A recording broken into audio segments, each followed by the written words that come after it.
Un saludo a todos, mi nombre es Brianda Sáenz, soy estudiante de Ingeniería de la Universidad de Antioquia y lo que vengo a mostrarles es un experimento realizado en compañía de Abraham Valencia eh, con la asesoría del Laboratorio de Física dirigido por la profesora Adriana Cabra.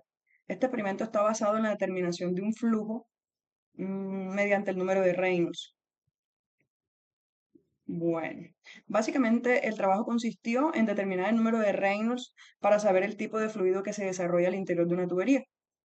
eh, por medio de un montaje casero que más adelante vamos a ver por aquí, eh, con agua y con colorante.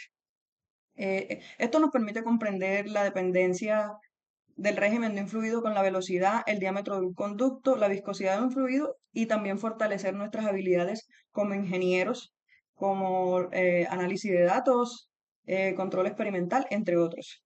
En esencia, este experimento es la determinación del número de Reynolds en una tubería y asimismo clasificarlos, observarlos, comprenderlos e interpretarlos de manera física. Bueno, fundamentalmente el número de Reynolds está determinado por esta ecuación que vemos aquí, que es el número de Reynolds igual a la unidad media por el diámetro de la tubería sobre la viscosidad cinemática del fluido. Y ese resultado obtenido lo relacionamos con las fuerzas inerciales y las fuerzas viscosas de este fluido, lo cual nos permite clasificar los tipos de este mismo, como lo vemos aquí en esta imagen. Existen tres tipos: flujo laminar, flujo transitorio y flujo turbulento. Así se clasifican en tres categorías. El flujo laminar está determinado por numeración inferior a 2300. El de transición es de 2300 a 4000 reinos y el turbulento es ya mayores de 4000. Cordial saludo, mi nombre es Abraham Valencia, soy estudiante del programa de Ingeniería Industrial y dándole continuidad a la explicación de nuestro ejercicio, de nuestro experimento, por acá tenemos el montaje experimental. Nuestro montaje experimental consistía pues, de un contenedor de agua, por un lado, un termómetro para medir, para tener control de las diferentes temperaturas que íbamos a manejar en nuestro experimento. Teníamos un depósito de tinta, teníamos una tubería, un inyector, tenemos una zona de visualización y una válvula para el control del flujo. Eh, digamos que entre las situaciones que tuvimos en el montaje experimental fue que inicialmente el inyector lo habíamos colocado en la parte interna del contenedor de agua y si bien observábamos que los diferentes flujos se presentaban cuando llegaban a la zona de visualización, digamos que no era como tan evidente poder apreciarlo. Entonces, la decisión que se tomó fue mover el inyector hacia la parte inicial, como pueden ver por acá, de la etapa de visualización para poder tener una plena identificación de cada uno de los regímenes de flujo que queríamos representar. Nosotros en nuestro montaje experimental que hicimos, tomamos, eh, desarrollamos el experimento a tres temperaturas: a 26 grados centígrados, a 15 grados centígrados y a 50 grados centígrados.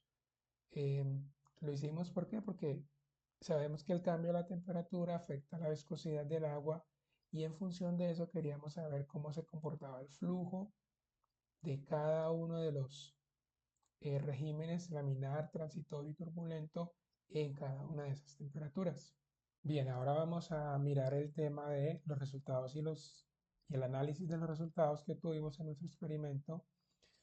Y por acá tenemos la tabla 1, que es el promedio de Reynolds, del número de Reynolds para las distintas temperaturas que manejamos en nuestro experimento. Digamos que en términos generales, para cada una de las temperaturas se logró ajustar el flujo de tal manera que pudiéramos visualizar el flujo laminar, el flujo de transición y el flujo turbulento en cada una de las temperaturas. Recordemos que la variación de temperatura implicaba un cambio en la viscosidad y lo que queríamos era evaluar si se podía alcanzar cada uno de los regímenes en las distintas temperaturas y digamos que los resultados fueron satisfactorios, ¿sí? Teniendo en cuenta la definición o los límites que nuestra compañera definió o nos ayudó a entender para el tema de cuándo es un flujo laminar, cuándo es uno de transición y cuándo es uno turbulento, digamos que eso habla de que el experimento tuvo una muy buena configuración y que las variables estuvieron muy bien controladas. Pero lo particular o lo que nos lleva a analizar un poquito mejor qué pasó con los flujos, cómo se comportaron cambiando las temperaturas, lo podemos apreciar entre las tablas 2 y la tabla 3. Por ejemplo, el flujo laminar a 26 grados centígrados fue de 38 mililitros.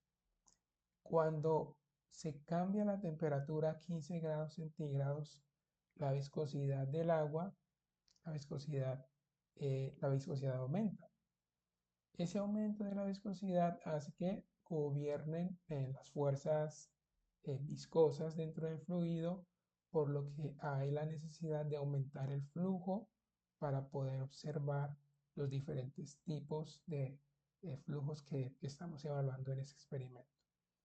Y cuando se subió la temperatura a 50 grados centígrados, la viscosidad cinemática del agua disminuye.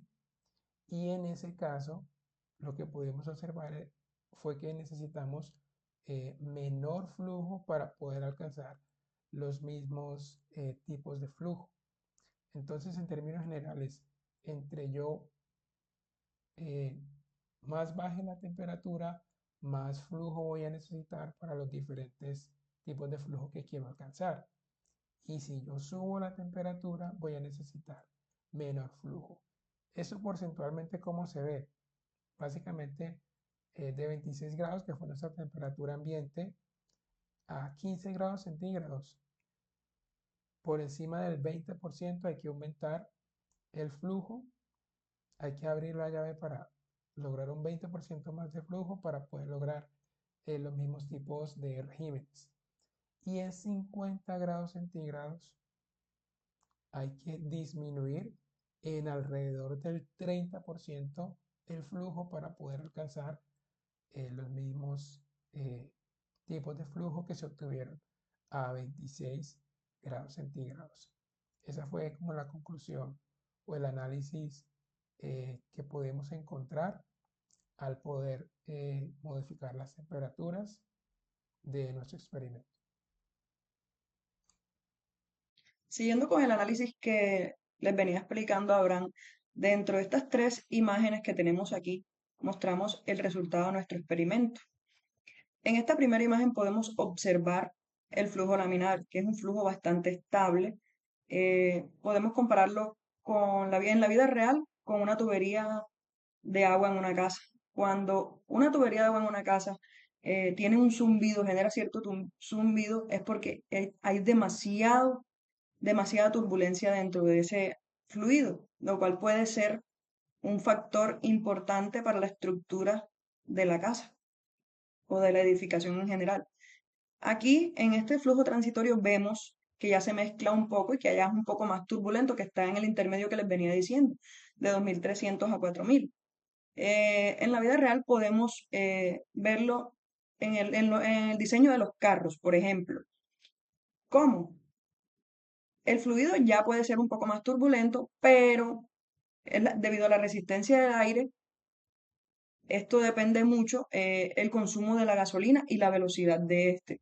Y en el flujo ya turbulento, puedo citarles nuestra sangre, el movimiento de la sangre humana. ¿De qué manera?